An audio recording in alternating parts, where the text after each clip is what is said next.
Minutes. Thank you, Madam Chair. I'm glad this committee is finally turning its attention to the federal government's use of artificial intelligence because under President Trump, AI isn't being used to serve the people, it's being abused to serve the powerful.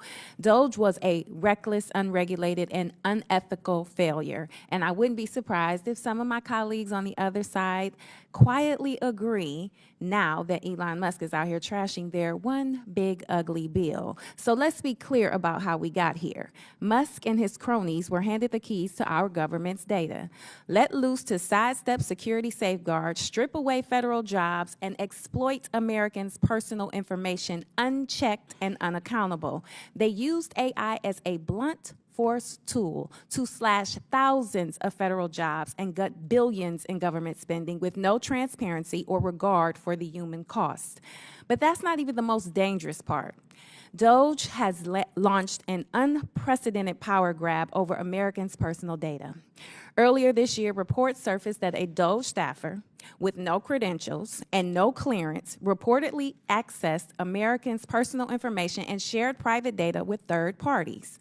I co-led a letter with Reps. Trahan and Del Bene demanding an investigation, and it might not come as a surprise that we're still waiting for answers. And we now know this wasn't a one-off. Whistleblowers have revealed that DOGE is actively building a master database, a centralized system combining sensitive data from across federal and state agencies that includes Americans' medical records, their credit card numbers, their medical claims, their student debts, and much, much more.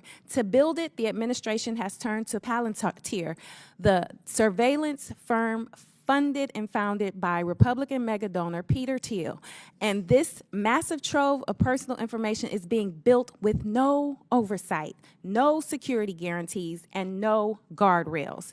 Here's why every American should be alarmed. In the wrong hands, this database could be weaponized to target political enemies, suppress dissent, or surveil the public. And even in the best case scenario, a breach could expose millions to identity theft, blackmail, or worse. What's most disturbing is how much we still don't know. But what we do know raises serious concerns about violations of the Privacy Act, FISMA, and E-Government Act.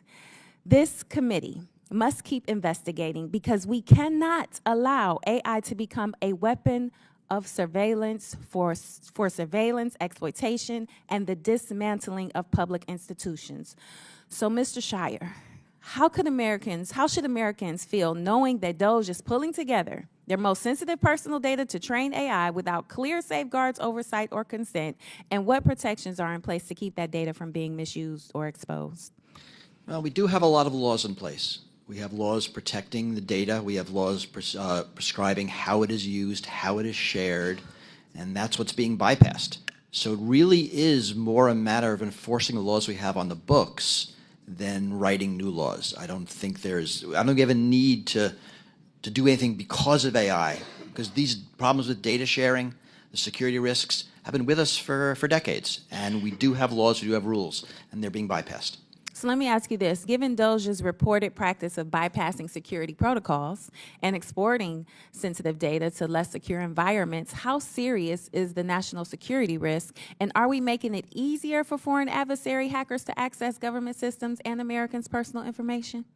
I mean, we are. We knew from the first weeks that some of the things DOGE was doing was bypassing security protocols. And removing audit trails. I mean, basically eliminating the security mechanisms we have in place to protect the data. We've had one example of a Russian actor going in after a DOGE employee using their credentials. I mean, that's the one we know about. These countries are not stupid.